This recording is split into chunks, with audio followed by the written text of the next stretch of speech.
What's up, guys? I'm sitting here with Darryl Long, who's the producer on Far Cry 5. Darryl, thank you for making a little bit of time. I know you're a busy man, so really appreciate this little sit-down interview.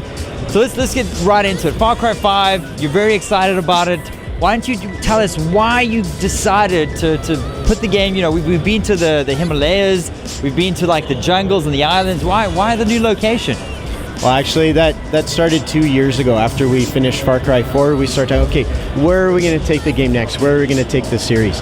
And we always had this discussion, like, what's the perfect setting for Far Cry? And it's a place that has a feeling of a frontier. So we looked at a bunch of different places.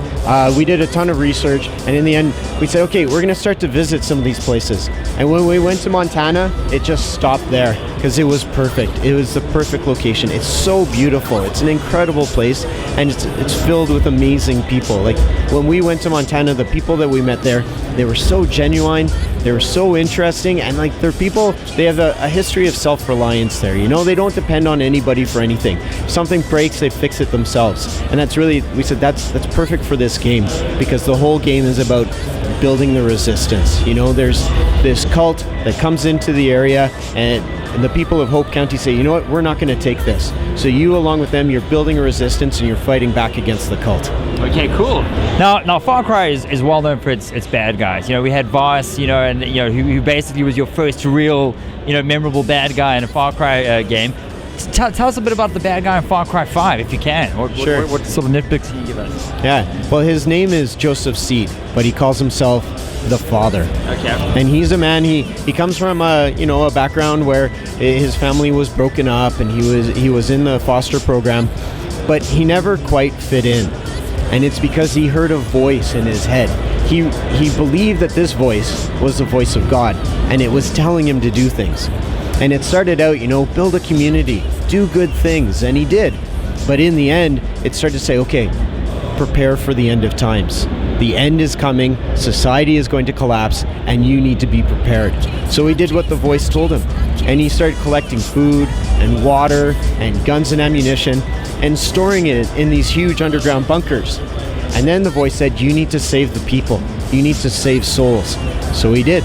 And he believes that he's on a mission to save people from the collapse. So he's pretty much just like another extreme cultist, that thinks that the world's coming to an end and they're the voice of God, or they can hear the voice of God, that type of setup. Exactly, and he believes that he's doing a good thing. And that's really the adventure that we want the player to have, and ask themselves that question. Like, he believes that he's doing something right, but what if he is right?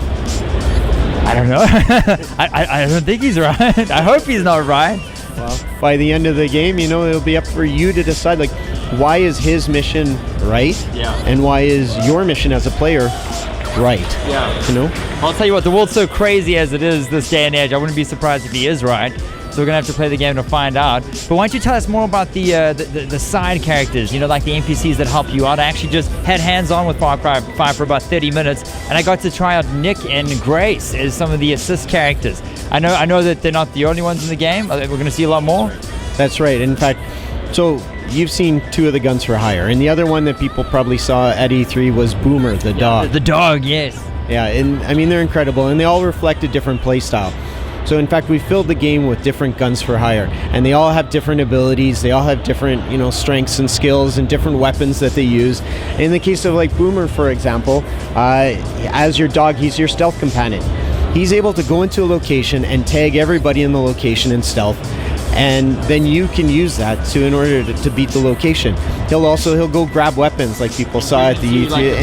Yeah, that's right. That's cool. Nick Rye, he's your death from above. He flies in, he drops bombs, and everything goes crazy. Yeah. And Grace, she's long range. She's your sharpshooter. She's got your back. She's incredible. And sometimes, when you're playing, if you're not quick enough, she'll just clear the whole place for you. So you gotta stay on top of it. It's really fun. So you'll meet many guns for hire like this, and this is you building your squad and building the resistance. Yeah. So people like Mary May and Nick Rye, Pastor Jerome, these are people that live in the world, that exist in this space, and they'll help you bring the people of Hope County up into fighting against the cult. Okay, awesome. Final question.